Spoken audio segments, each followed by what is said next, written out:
अमेरिकी राष्ट्रपति ट्रंप ने ईरान और इजरायल के बीच जंग समाप्ति का ऐलान किया। सोशल मीडिया पर लिखा, ईरान और इजरायल 24 घंटे में चरणबद्ध तरीके से युद्ध खत्म करने पर राजी।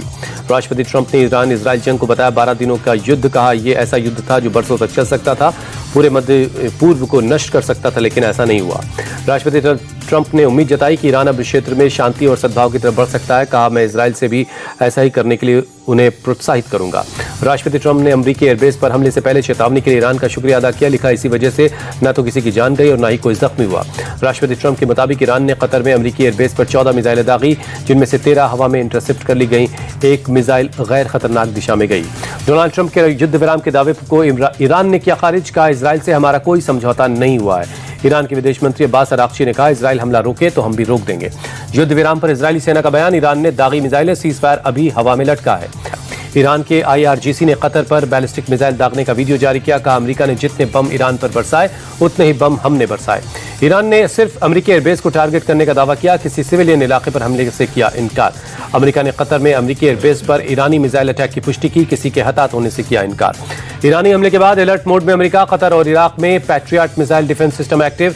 कतर की राजधानी दोहा में ईरान की मिसाइल को हवा में तबाह किया। ईरान के मिसाइल अटैक के बाद कतर की राजधानी दोहा में दिखी दहशत। सायरन बजते ही लोग कामधाम छोड़कर सड़कों पर निकल आए, आसमान में जाती हुई मिसाइलों को देखने लगे।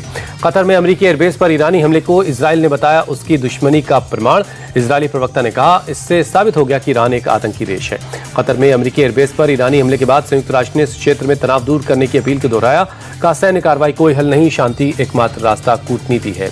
ईरान इजरायल के बीच जंग का आज 12वां दिन। इजरायल ने सोमवार को तेहरान में मिलिट्री बेस को टारगेट किया। IRGC के मुख्यालय को पर हमले का दावा। इजरायल डिफेंस फोर्सेस का दावा, ईरान में आंतरिक सुरक्षा बलों के कमांड और कंट्रोल सेंटर को निशाना बनाया। तेहरान के सरकारी इमारतों से धुएं का गुबार उठता दिखाई दिया। इजरायल ने ईरान के 6 एयरपोर्ट पर हमले का वीडियो जारी किया। ईरानी फाइटर्स, हेलीकॉप्टर्स, ड्रोन को उड़ाने का दावा। इजरायली सेना के मुताबिक हमले में ईरान के रनवे अंडरग्राउंड हैंगर से एक रिफ्यूलिंग एयरक्राफ्ट, F-14, F-5 और AH-1 एयरक्राफ्ट भी तबाह किया।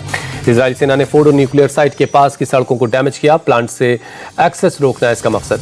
ईरान ने इजरायल के अशदोद और हाइफा समेत कई इलाकों को टारगेट किया। सायरन गूंजते शेल्टर्स और अंडरग्राउंड मेट्रो स्टेशन की तरफ भागते नजर आए इजरायली लोग।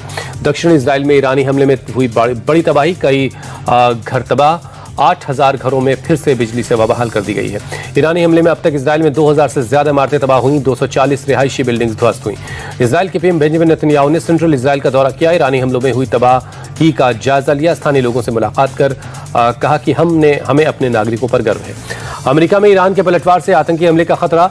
DHS ने सभी नागरिकों के लिए ट्रैवल एडवाइजरी जारी की है। ऑपरेशन सिंधु के तहत ईरान से 290 यात्रियों को लेकर एक और फ्लाइट पहुंची दिल्ली। एयरपोर्ट पर लोग भावुक नजर आए। स्वदेश लौटने पर अपनों से मिलकर लोगों की आंखें भर आईं। सरकार को कहा शुक्रिया। ईरान इजरायल जंग के बीच बीजिंग में NSA अजीत डोवल ने की चीन के विदेश मंत्री वांग यी से मुलाकात। आतंकवाद के खिलाफ कड़े कदम उठाने पर जोर दिया।